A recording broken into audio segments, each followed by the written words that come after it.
Hi class. This is lecture for endocrine system. This will be recorded lecture and I will try to do it in 2 to 3 different parts. And I will post them on YouTube, send you the links. That way you can prepare them. Now I'm going to share PowerPoints from your chapter, from chapter number 34, 35, 36, 37, and 38 are your endocrine system from your book. So let's look at some PowerPoints. We're going to do screen share. And let's look at the endocrine system as a whole. Like, what is endocrine system? What is it contained of? And what are we talking about right now, right? So let's look at the PowerPoint real quick. Let's look at, I made like few PowerPoints and I'm going to share them all together. All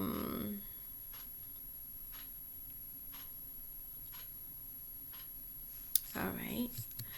So right now we are going to, so we're doing endocrine system, all right? So let's look at, these are the parts of endocrine system. What is endocrine system? It is technically combination of few different glands, right? So what are those glands? What are those glands? Those glands are pituitary gland, thyroid gland, thymus, adrenal gland, pancreas, testicles, and ovaries for females, right? So it's technically endocrine system is a combination of all of these glands, and they function and they modulate all our body system, right? So pituitary, as you see, is situated in the brain, and on top of pituitary is hypothalamus, which is right on the top of pituitary, which modulates pituitary gland. So hypothalamus is the one which modulates pituitary. Pituitary will modulate thyroid, and then pancreas, adrenals. Remember, adrenals are the crown on the kidneys. And then gonads. Gonads contain testicles and ovaries. All right. So this is another picture of endocrine system. If you look at hypothalamus is basically a main boss of all these systems. So that will stimulate all of these organs to produce different hormones. What are hormones? They are chemical secretions that will help modulate the body. So hypothalamus is situated in the brain. It's the master gland.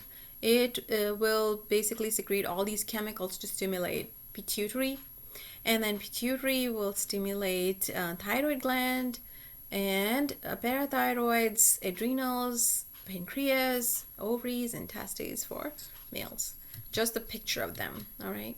So this is another nice picture of them. Hypothalamus right on the top, stimulating pituitary gland, which looks like two little baggies here. So you see anterior pituitary and posterior pituitary. Anterior pituitary produces hormones, which are chemicals that will. First one is growth hormone. Growth hormone is for producing growth in the body. Second one is prolactin, which is for producing breast milk. Then for LH and FSH are basically to stimulate ovaries to produce estrogen, progesterone, and also for testes to produce testosterone. These are for gonads. They also produce stimulating hormones for adrenals. So adrenal cortex to produce adrenocortical hormones. They produce thyroid stimulating hormone to stimulate the thyroid gland, and it will produce thyroid hormones. Posterior pituitary, on the other hand, will produce vasopressin, also called as antidiuretic hormone, which works on the kidneys to do sodium water retention. And then also produces oxytocin, which helps in letdown reflex for the milk to come out when during lactation. And then also it prepares the breast and the uterus during the times of pregnancy and lactation. So that is the basically functions of all of these hormones. All right. This is another nice picture of all the stimulation that happens. So right on the top you have your hypothalamus. Hypothalamus on the bottom is pituitary gland. Pituitary gland will secrete adrenocorticotropic hormone ACTH, which stimulates adrenal cortex. growth hormone that will stimulate the muscles and the bones, melanocyte stimulating hormone that will stimulate the production of the pigments in the skin, thyroid stimulating hormone that will stimulate the thyroid, gonadotropins, which is basically FSH and LH, that stimulates the testes, and LH, luteinizing hormone, stimulates the ovaries, prolactin and oxytocin, those are for breast, and then also for uterus, oxytocin, and antidiuretic hormone that stimulates, it's for kidneys, to do more sodium water retention. All right, so now some hormones will be secreted from pituitary to stimulate thyroid. What is a thyroid gland? It's like a butterfly kind of gland that sits right on the top of your thyroid on your neck. All right, so what are the secretions of thyroid gland? T3, T4, calcitonin. Those are three secretions of or hormones that comes out from thyroid, and that stimulates the whole complete body. And they have their own function, T3, T4, and calcitonin. So T3, T4 basically increase the metabolic rate of the body, and calcitonin is for calcium metabolism, balancing the calcium level in blood. And what is metabolic rate? Now, metabolic rate is at what amount is your body's cells are producing energy in your body. So what does it mean? It means like when you're, let's say, think about when you're getting up and moving around, your body's moving more energy, your body's needing more energy to move around, right? So a person needs to get up and move around, they need more energy. Think about if you were fasting for the whole day, and you know, some people do like there's a Lent season, people do fasting and praying. So when you are doing fasting, and then you know that you have not eaten as much and your body does not have as much glucose, so your energy levels are low, you don't want to get up, you don't want to move around because your body's energy levels are low. So that is related with metabolism. Metabolism is how much energy is your body producing in 1 minute. That is metabolism. Increased metabolic rate is like your body's using a lot of energy, you're fast and you're moving around, and that is metabolic rate. And when your metabolic rate is slow, that means your body does not have as much energy or not using as much energy. So your body's slow to movement, not as much movement. So that all of that is metabolic functions and metabolic rate, and that is regulated by T3 and T4. So how much your body is using that energy in 1 minute, or that is from T3 and T4. And then calcitonin. What does calcitonin do? It balances the calcium level in your body. All right. Thyroid and parathyroid. Now on the thyroid gland, which is a butterfly kind of a gland, it has like 4 little poles right on the, you know how they say wisdom, poles of wisdom? So they have 4 poles sitting on them. Look at this over here. And then these are called parathyroid. They are part of parathyroid glands. Now what does parathyroid gland produce? It produces parathyroid hormone. Parathyroid hormone. Now parathyroid hormone is basically, it balances calcium in the bones, also calcium absorption in the kidney, and also calcium absorption in the intestine, increasing the blood calcium level. All right, so demineralization of bones, then absorption of calcium from the kidney, increasing the blood calcium level, and then increasing calcium from the intestine. All right, this another picture basically talks about what is the function of T3 and T4 and calcitonin. So function of T3 and T4 is to increase the metabolic rate, remember. So T3, T4, they will increase the heart rate, they will improve the digestion, increasing the brain function and bone health and muscle contraction, right? Calcitonin, on the other hand, balances the calcium level in the blood. Calcitonin and parathyroid hormone, they both balance the calcium level in the blood. This is the functions of 4 parathyroid glands that are located in the thyroid. They secrete parathyroid hormone. What does it do? It corrects the low calcium level. It will promote the release of calcium by the bones. It will promote the reabsorption of calcium through the kidney, and it will bring more of calcium absorption in the gut by vitamin D. Now, what are the hormones of adrenal gland? Adrenal gland has 2 areas. One is cortex, and one is medulla, with the inner part of it. The cortex, the outer part of it, produces aldosterone. You remember aldosterone causes sodium water retention. Cortisol, it's a natural glucocorticoid, and it is produced by adrenal cortex.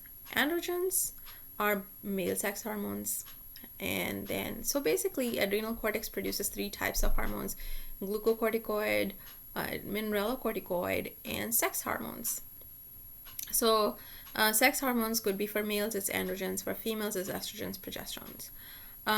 Cortisol comes under glucocorticoids, and aldosterone is a mineralocorticoid, which is basically aldosterone that causes sodium water absorption in the kidneys.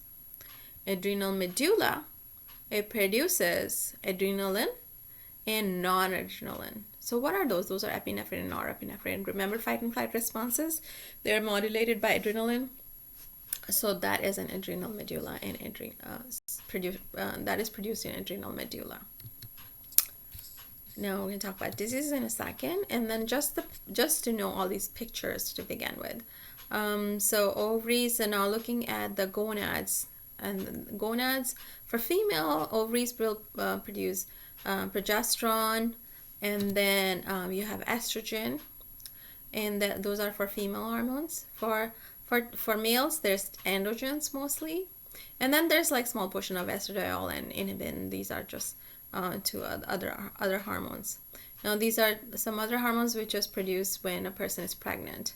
That you don't need to memorize it, but it's a part of endocrine system. So if someone's pregnant, their placenta produces more estrogen, progesterone, human chorionic gonadotropin, and human placental lactogen and inhibin, and uterus will produce prolactin and relaxin. These are just fancy names of all of these hormones. All right, so I am going to share another screen with you. Let's just go to chapter number 34, okay? Chapter 34.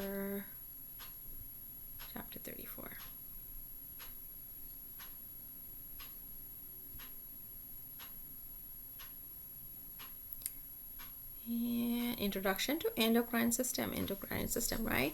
So I showed you some pictures, and now we're going to look at the written format of them, basically what I was telling you. So what is endocrine system? It basically is a major system that takes care of body functions, different kinds of body functions. So what are those functions? What are different glands in endocrine system? One is, from head to toe, there's like tons of different ones. One is adrenal cortex, intestines, kidneys, ovaries, pancreas, parathyroids, pineal gland, placenta, stomach, testes, and thyroid. And then the topmost are pituitary and hypothalamus, right? So there are different kinds of hormones that are produced in different cells, right? Now hormones, what is a hormone? It is a chemical secretion that is produced by those organs in order to stimulate the body functions. Hypothalamus is the topmost organ. It is a master gland. It is a master gland of neuroendocrine system. What does it do? It will stimulate. It produces a lot of stimulating hormones. It stimulates all the body endocrine system. What are the hormones that it produces? It produces growth hormone releasing hormone, thyrotropin releasing hormone, gonadotropin releasing hormone, corticotropin releasing hormone, and prolactin releasing hormone. What are those? Those are all technically releasing hormones, means they will cause those hormones to be released from different organs.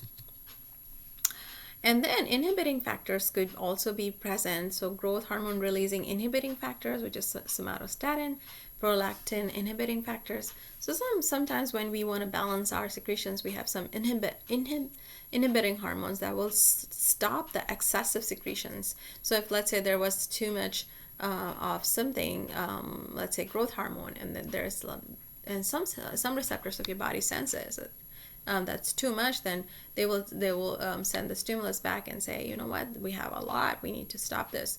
So that's when they will just slow down the production of the hormone. So those are called inhibitory factors or inhibitory hormones, right? Now talk about antidiuretic hormone, and posterior pituitary will produce antidiuretic hormone and oxytocin. Oxytocin, those are basically produced by posterior pituitary. They're also stimulated by hypothalamus. Hormones functions within the body in two ways. One way of it is to enter the cells and react with what? What do they react with technically? They react with messenger RNA. The hormones can work in two different ways in the body. One way is to enter the cell, react with messenger RNA, and then enter the nucleus, causing a change in the cell function. This takes time to cause effects. Estrogen and testosterone work this way, explaining the years to cause all the changes associated with puberty. So that's just an answer for this question. Okay, so now let's move forward to pituitary gland. Now pituitary, remember those two little baggies which we looked at the picture. So we have anterior part of pituitary and we have posterior part of pituitary. So anterior part of pituitary, it produces 6 major anterior pituitary hormones and posterior produces 2. And there's an intermediate lobe that will only produce some endorphins and enkephalin. Endorphins are happy hormones. Remember, they are produced when you do exercise, so exercising is a good thing. Now, anterior pituitary produces growth hormone that will help a person to grow. And then another one is adrenocorticotropic hormone. This hormone helps stimulate adrenal gland. Remember, crown and the kidneys, those in the adrenal gland, they're stimulating hormone, and they will stimulate them to produce adrenal secretions. Then follicular stimulating hormone, FSH, they will stimulate those follicles in the ovaries to produce estrogen, progesterone.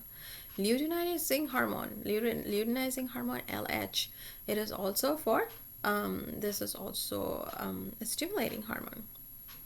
Prolactin is for breast development, also for lactation when let's say after pregnancy, when the breasts are being prepared for lactation. So that is done by prolactin. Thyroid stimulating hormone, TSH. Thyroid stimulating hormone is also called as thyrotropin. This is for stimulate thyroid gland. All right. So anterior pituitary hormones that do not have target organs. Some of the hormones do not have specific target organs, which is growth hormone and prolactin. They cannot be regulated by the same type of feedback mechanism, and releases are directly inhibited by hypothalamus inhibiting factors, somatostatin. So that is specific with certain hormones. So remember the balance of hormones. So there's that secretion, that's excessive secretion, and then when there's too much, there's something called as inhibitory factors that will inhibit the excessive production of the hormones that are coming out. So that is called negative feedback system. What is a negative feedback system? It means like when any tissue is producing any hormone, it will be sensed by the body, and the receptors will say, you know what, we have too much, we need to slow down this excessive production, and that is called negative feedback, and it will end up slowing down that production of the hormone. That is called negative feedback system. Okay. Other hormones released in response to stimuli. Then we have other hormones. We have insulin, glucagon, and somatostatin. Now, insulin and glucagon, they are secreted by pancreas. Parathyroid hormone is produced by parathyroids, those pearls of wisdom right on the top of the thyroid. Then we talk about erythropoietin and renin. These are from kidneys.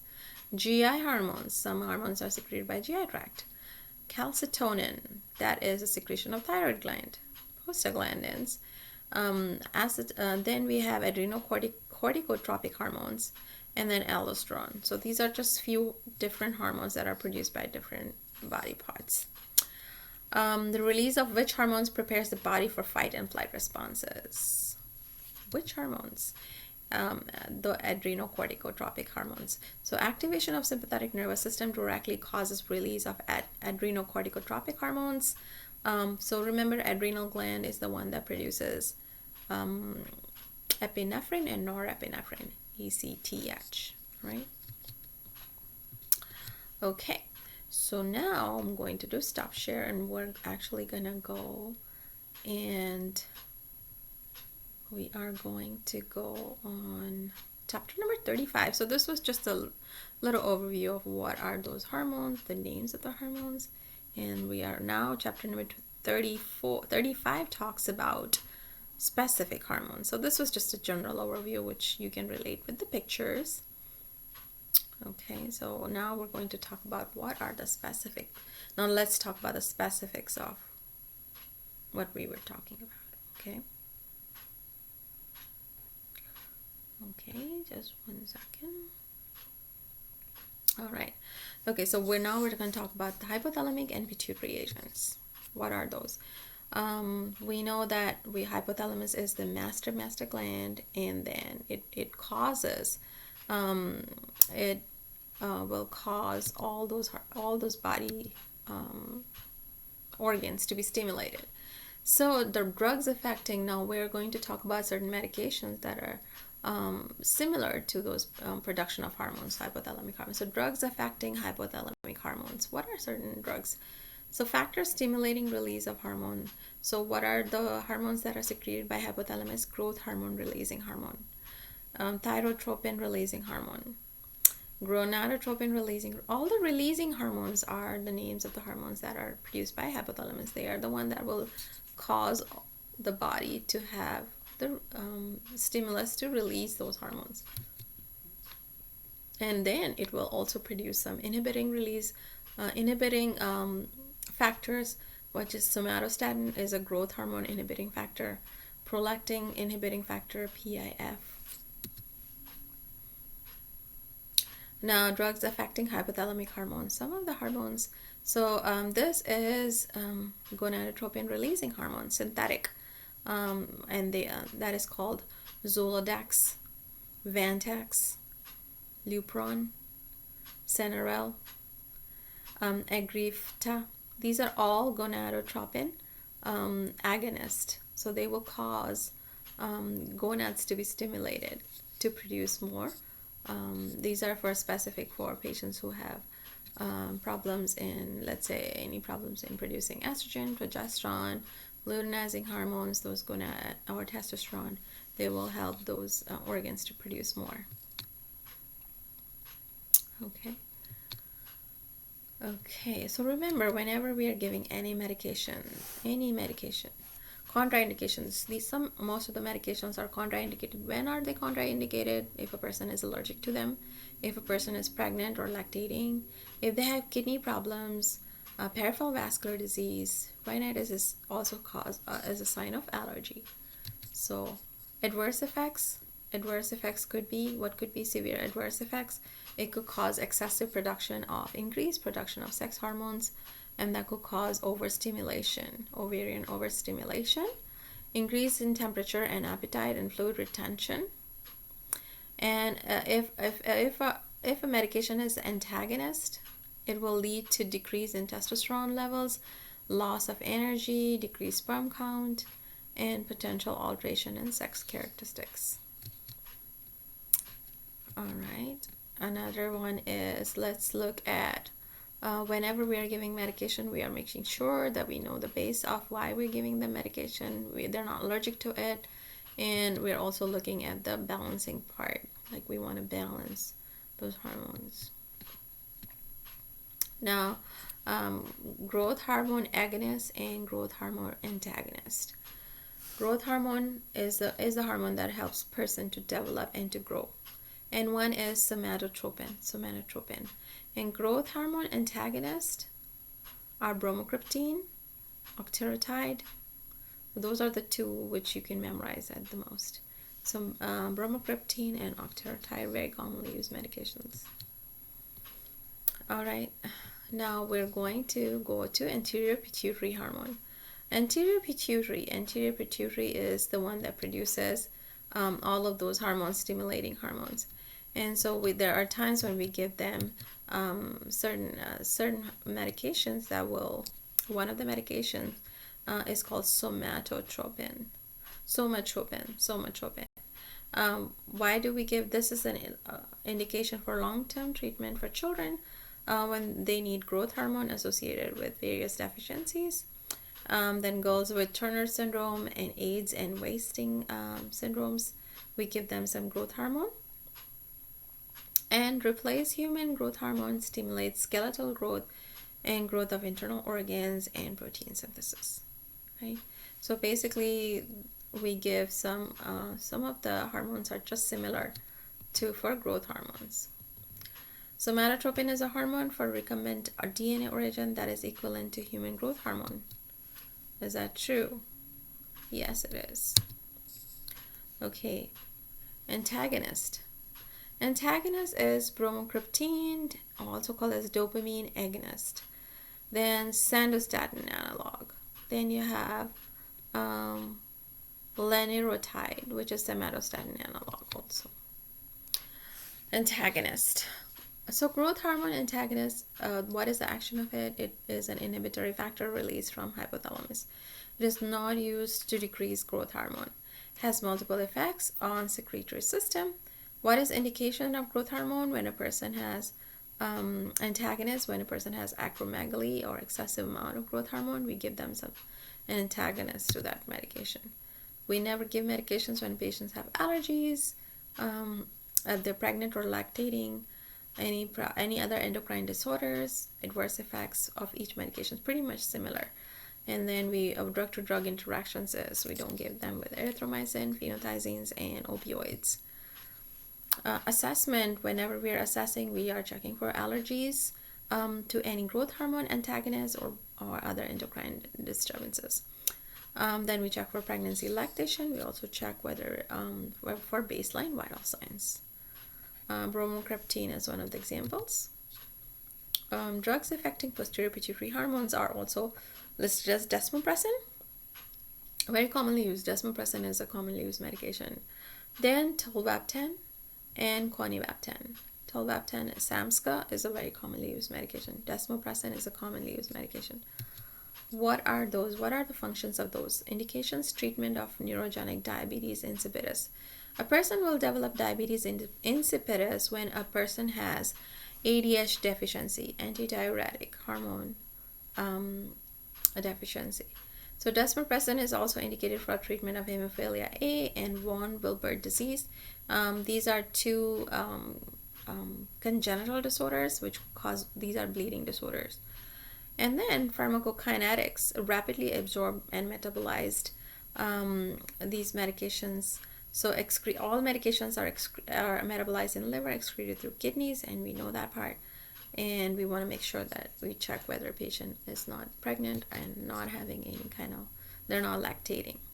So allergies, and we check for kidney functions. Cautious whenever we are giving these medications. We know a patient should not have any epilepsy, asthma, pregnancy, lactation, or any vascular diseases.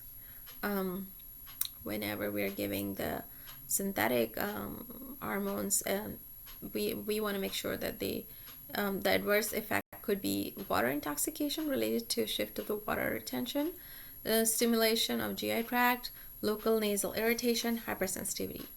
And drug-to-drug interactions include carbamazepine, chloropamazide, and all of these ACE inhibitors. We usually don't give them because they could cause severe fluid retention. And this was about desmopressin. Question 2. A nurse is caring for a 10-year-old boy who has growth hormone deficiency. The child asks the nurse how long he will be able to take this medication. Which of the following is the best response? Until you decide to stop, until you're 13, until your epiphyseal plates closes, until you get as tall as you want to be. So the answer is when the epiphyseal plates closes. In the normal growth and development, we want the growth will happen until the epiphyseal plates close. Okay, so this was our chapter number 35. I'm going to share for chapter 36. Chapter 35. chapter 36. So this was about pituitary and hypothalamus. Okay, and we're going to talk about adrenal glands. Adrenal glands. Okay, adrenal cortical agents. Okay, what are adrenal glands? Are the small glands on the top of the kidneys. What do? They that they will produce mineralocorticoids, glucocorticoids, and sex hormones. Also produce what is it? Adrenaline and epinephrine and norepinephrine. So anatomy, we know that there's medulla and the cortex. The inner part is medulla, outer part is called cortex. Okay, adrenal gland kind of looks like this, and it is stimulated by hypothalamus is the master organ stimulating anterior pituitary. Anterior pituitary is on turn stimulating all those different glands. So adrenal gland is situated on top of the kidney, and it is stimulated by anterior pituitary hormone. And then in turn it will produce its own hormones, which are adrenal gland hormone. So one is mineralocorticoid, glucocorticoid, and sex hormones are for adrenal cortex. For adrenal medulla is adrenal epinephrine and norepinephrine. Okay, so this is like a little picture over here which shows you more about this is stimulated by pituitary and just functionality of it, right? You can review it later. So let's go on the types of corticosteroids. Corticosteroids are androgens, glucocorticoids, mineralocorticoids. So now those are technically the secretions of adrenal cortex. So glucocorticoids are also, in other words, we call them steroids, right? Steroids, they stimulate and increase in glucose level for energy. Then androgens are male and female sex hormones. And mineralocorticoids is, what are mineralocorticoids? Mineralocorticoids is aldosterone, which causes sodium water retention. Glucocorticoids, what are the functions of glucocorticoids? Glucocorticoids glucocorticoids will cause more of increase in the function of, steroids. You know how people take steroids to build their muscles and bones, so they cause building of muscle, building of bones, more so muscles.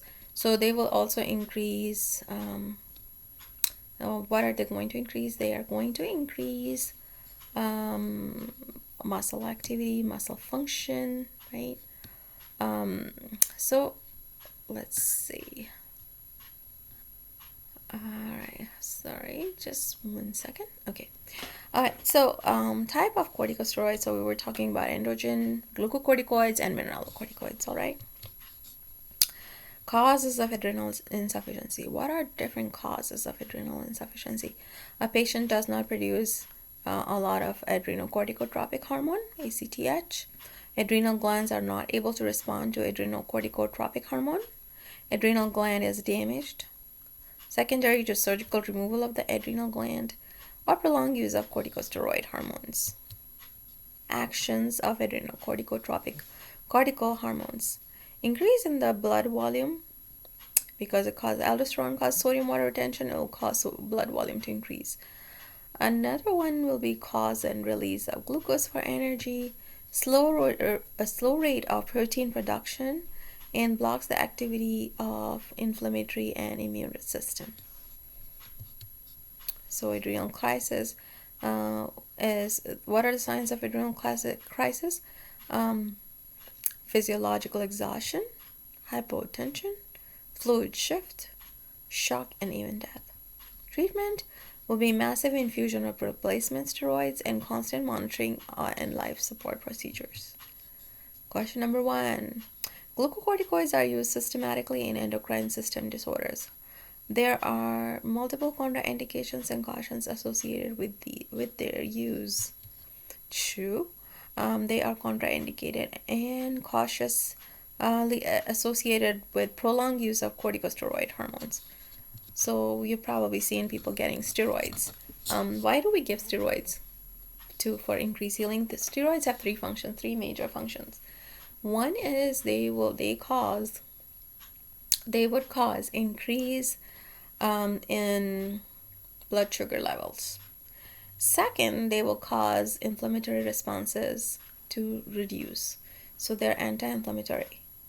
And the third one is anti-inflammatory. Third one is, so they are immunosuppressants. They suppress the immunity. All right, those are three functions of steroids. So what are different names of artificially made steroids? Beclomethasone, betamethasone, budesonide, cortisone, dextromethasone, hydrocortisone, flinosolide, methylprednisolone, very commonly used medications, prednisone, and triamcinolone. What are the actions? They are anti-inflammatory, they are immunosuppressants, and they increase the blood sugar levels. If you remember those three, those are most important ones: anti-inflammatory, immunosuppressive, and then the third one is they decrease the amount of blood sugar. They increase the amount of blood sugar. So hydrocortisone, cortisone, prednisone. So if a patient who's diabetic and they're taking steroids, their blood sugar will go really high. All right. So short-term treatment of many inflammatory disorders. So if a person has severe inflammatory response, such as asthma, there's times when patients have asthma and their lungs have severe inflammation, they might have to take a steroid to reduce that, to relieve discomfort, to give body a chance to heal from the effects of inflammation. Now, pharmacokinetics, well absorbed from many sites, metabolized by natural systems. They are excreted in the urine. Contraindications, remember all medications, they are contraindicated with severe allergies, acute infections, lactation. Also cautious with diabetes because they increase the blood sugars, and acute peptic ulcer because they're bad for stomach. These steroids would cause GI bleed, severe GI upset. Adverse effects. What are different adverse effects? Related to route of administration, systemic associated endocrine disorders, drug-to-drug interaction, increase in drugs when given with erythromycin, ketoconazole, and then decrease in the drug when given with salicylates, barbiturates, phenytoin, rifampicin. Assess. Check. Before you give medication, check. What do you check for? History and physical examination. Know your patient's allergies before you give medications. Check whether they have severe infections. Check whether they have stomach problems, any peptic ulcer disease. Are they pregnant? Are they lactating? Endocrine disturbances, kidney problems, and what is their height and weight and temperature, so general vital signs. Also check for orientation, their muscle strength, their eye examination, their blood pressure, pulse, peripheral perfusion, vessel evaluation, respirations, adventitious breath sounds, glucose tolerance, renal function, serum electrolytes, and endocrine function test is appropriate. Prednisone is one of the very strong corticosteroid which is very commonly used.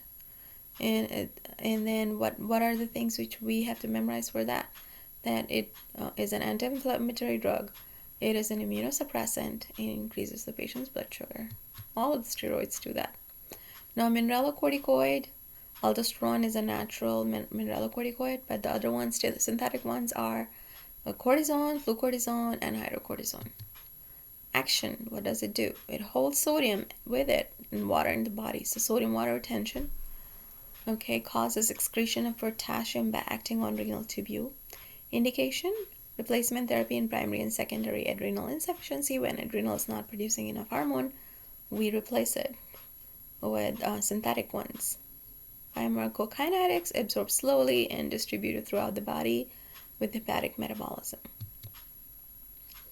Mineralocorticoids, you should not give them with patients with allergy, hypertension, congestive heart failure, and cardiac diseases. Cautious with pregnancy, with presence of any infections and high sodium intake. Okay. Then is adverse effects: increased fluid volumes, allergic reactions, drug-to-drug interactions, and decreased effectiveness with salicylates, barbiturates, hidden twins, rifampicin, and anticholinesterase. Nursing consideration with mineralocorticoids. Assess for history and physical examination. No patient's allergies, heart failure, hypertension, infections, high sodium intake, and lactation in pregnancy. All right, flucortisone is another question. Mineralocorticoids are used to block inflammation and immune responses. Which of the following is another example of this use?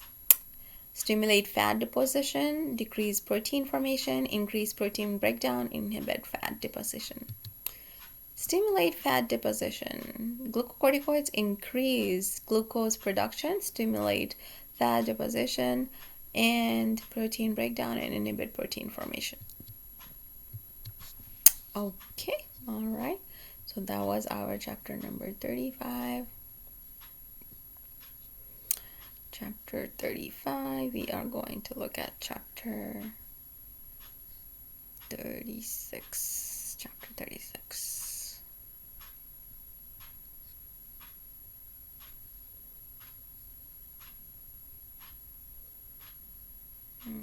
Okay.